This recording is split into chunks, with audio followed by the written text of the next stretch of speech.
So this is how we take this and turn it into this. Sorry, I got a little hot with my hoodie on during the filming of this one. So haven't painted it yet. Haven't figured out how I'm gonna paint these yet either. I go over all that in the end of this. But this is how we make a little mushroom wood carving with a simple block of wood. If you are gonna do these, I recommend cutting these down more. Okay, that stem's a little awkwardly long, but I'm using what I've got made right now, so let's get into it. All right, so we've got our rough block here. And to start, I need to find the centers. It doesn't have to be precise. And the trick to doing this, there's all kinds of different ways you can hold your pencil. But what I like to do is pinch it between these two fingers, and my middle finger here is my guide. So, like when I come up here, I just you just kind of lock your fingers in place, turn your hand so it's going to go straight. Like you can see, it's not perfect, but it doesn't need to be absolutely 100%. This is just a rough guide. And then for the bottom, I like to try to leave this at about 3/8 of an inch or so, 1/4 inch to 3/8, because this will be our base that our mushroom's gonna sit on. And then for the top, I want the cap about that tall. These blanks are a little long, but I'm thinking about doing a few of these where they're different heights, lengths, stuff like that. So that way, I might do like a 3-pack. All right, and I don't have the knife I wanted to use. So we're gonna use Werther. All right, so easiest way to start with this, you want to get this as deep as you can with one cut on there, flip it around. It is great having a table too. Usually I do this in the air, but if I don't need to, I'm not going to. So you just, and if it's not perfect for these, it doesn't need to be, which is part of why they're so much fun for me, because like for this side, I might actually come up a little bit.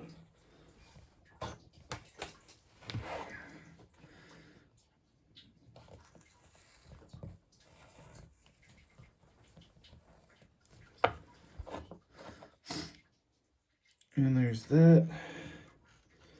And then you just make sure that they touch on the other side here, and if they don't, you can always take a little bit of extra wood off until it does.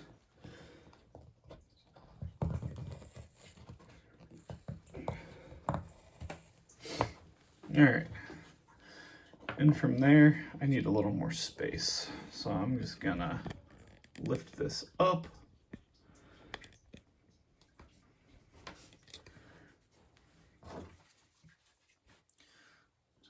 All right, and then you just go in.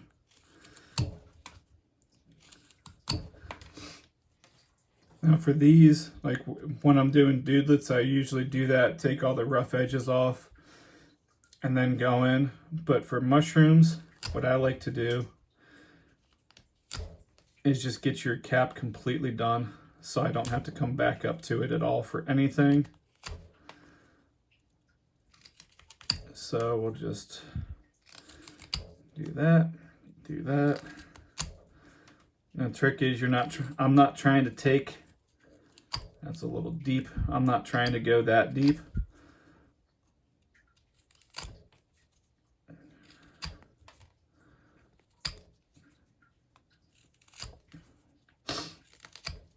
But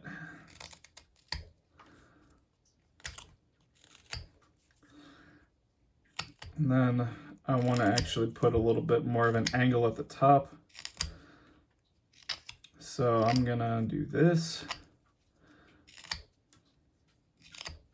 And then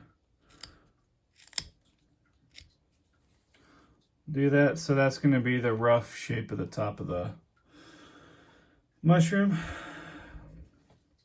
And now I'm just gonna start about in the middle.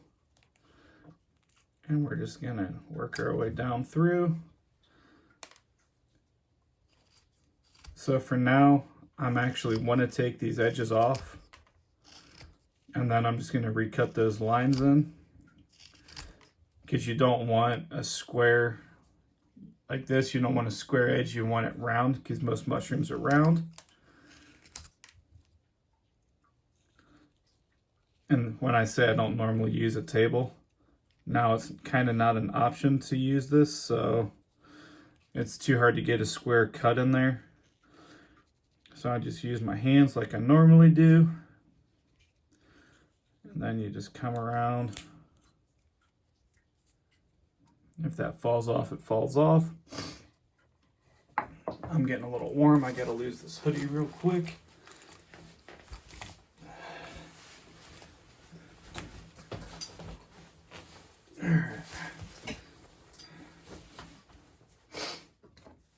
All right. Now from here, we just start knocking chips out. And for as much as I like these Woodland knives for this part, I still like my old faithful flex cut.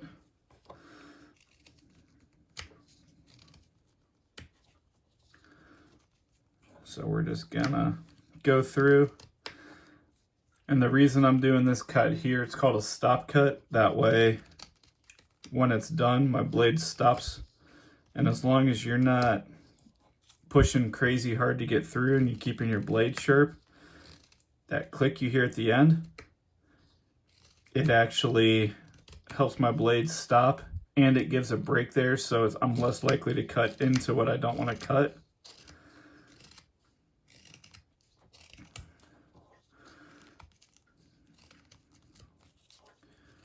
So this is where I'm just stripping as much wood off as I can, because I want to get a good bit of the mushroom head itself separated off. And the stop cut is a little too shallow, which is why it's not, which is why everything's not automatically just falling loose like it should.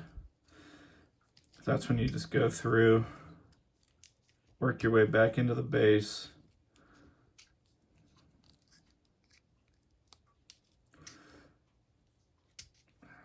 This blade's getting a little dull. Usually I would sharpen it, but the advantage of having multiple knives of the same type, I don't put them away until I've sharpened them, so this way I don't have to put a break in here to sharpen my blade, because I'm more likely to lose my train of thought.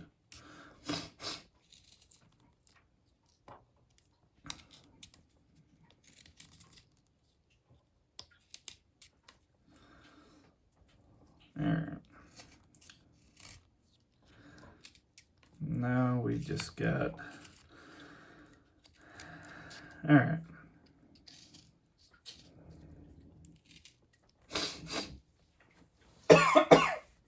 Sorry for all the sniffling.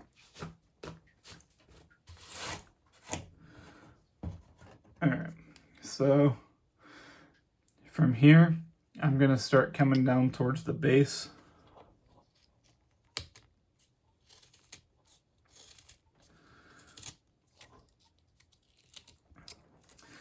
And with these, you can either make the stems straight, you can put a little curve into them. I like to put a little bit of a curve into them, and if you do take the edge off, that's fine.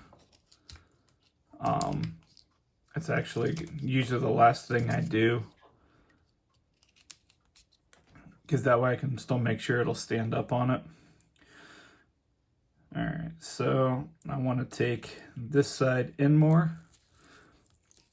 So we're just gonna take a few deep cuts on this side. I'm gonna recut this stop cut into here. And as you get closer to where you want to stop, quit pushing this hard. You still can hit soft patches where it'll fly through, and if it does, if you're not wearing gloves, you'll slice your thumb open or your finger open. Don't be like me, use gloves. I do it barehanded so it's easier to see what's going on in video. That's the only reason I'm not wearing any type of cut resistant hand guards right now. There's a few things I like, but that's for you. Like that little spot right there is from an earlier video where I did have a blade nick me a little bit. But it's also why I like short blades, so you're less likely to really be able to get too deep, and they do offer a lot more control.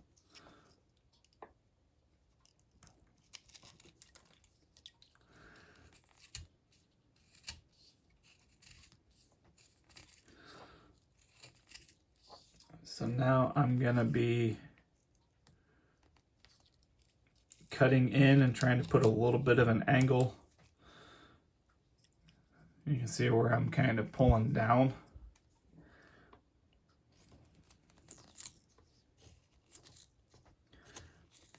There's that.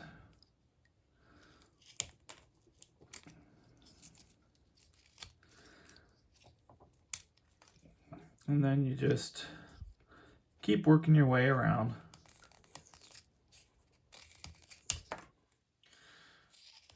Again, not ideal, but that's totally fine. You are going to knock some of these off, which is why, even though you see my finger on the back, I'm trying to stay down here. So even if it does come through, like that's how much clearance I have. And even if it pops through, it's very unlikely I'm going to get bit down there. But when you're learning, gloves, go slow. I mean, I can't stress that enough, because you can get seriously sliced up really bad doing this really quick. I mean, the blink of an eye, you can put a blade through your finger. But when you're doing this, when you're first learning, it's not the most relaxing thing ever. But once you start getting a little bit of experience and you got all your safety stuff on, it gets pretty relaxing.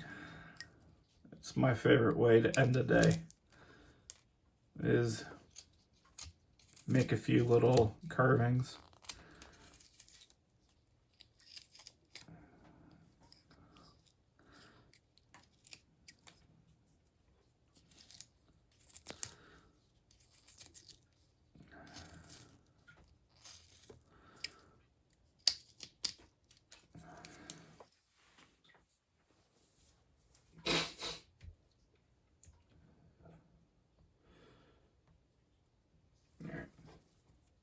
Sorry, I saw something weird on my phone. I was just looking to see what it said.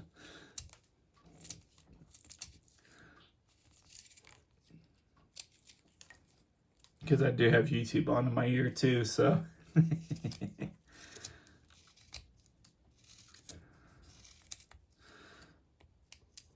I'm not dropping channels though, because it's not making. It's my nerdy side. But, all right, now we're just gonna go back to the top. We thinned out the bottom pretty well. This is all the thinner I want to go for now. I want to try to get, like where I've got this curve starting, I want to go in more. And it's easier to go in when you have a thicker amount of wood, which is why we're just going to keep slowly taking it out.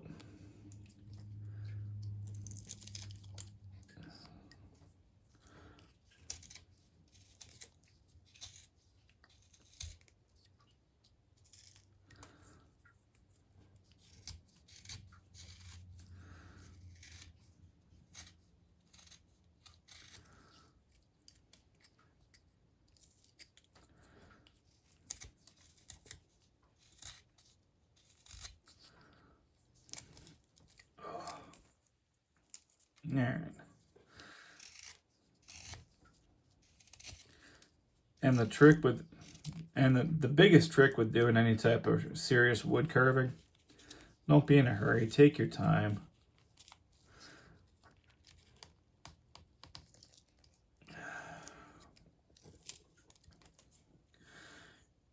If you can get some nice soft basswood, that's what I love to do this stuff with, which is what I'm using here. And from here, I like the overall appearance of this. Like I say, the stem is a bit unrealistically long, but there's a lot of sharp edges, so now I'm just going to go through and just start knocking off edges, putting different facets in it just to make it look a little more realistic, rounder, more organic.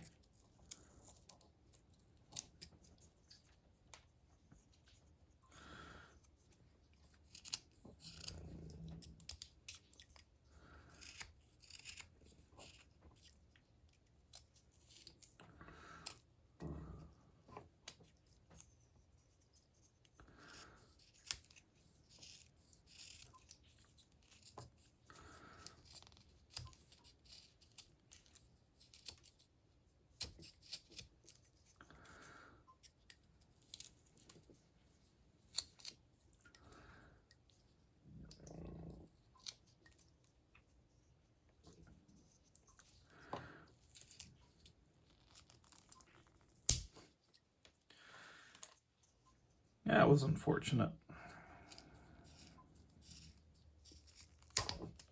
So was that. I might have to make a different base for this one now. Let's find out.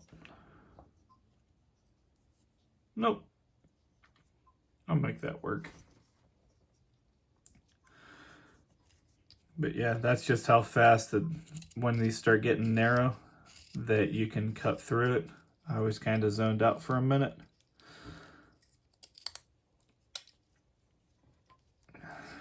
And now I want to get rid of these flat spots, and we'll focus on thinning this down a little bit more.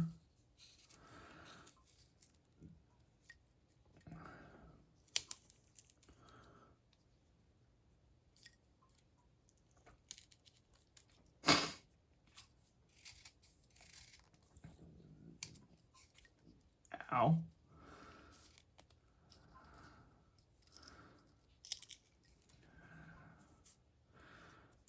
Yeah, I don't think I cut myself there. I got through a couple layers of skin. Again, gentle cuts means you don't cut to where you bleed. And it's also why you really should be wearing a cut-resistant glove. Like, I'm just not, because I like you guys to be able to see what I'm actually doing. And then for this, just for shaping the base up a little bit, I like to just straight cut, straight through there. And it still stands up.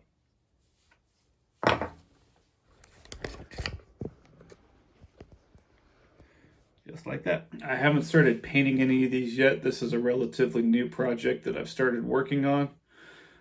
But once I get them painted up, if you guys want to see how we do that, throw a comment below. And as soon as I figure out different paint schemes I want to use for it, I will absolutely throw another one up, which I thought I had paint in here. Oh yeah, I do. Yeah. Which is just the milk paint like I showed you guys in the Doodlet one. This one probably is going to need remixed, but yeah, it's sat too long. But yeah, so it's just a water base and a powder I mixed together. It gives it a real opaque look. And then when I'm done, the last thing I do is walnut oil over it just to help seal everything in, because these aren't designed to be handled. So that just, it helps seal it seals the paint in, so it makes it a little more waterproof. But yeah, so with that, cat in the hat, dappy dat. Here's a little mushroom.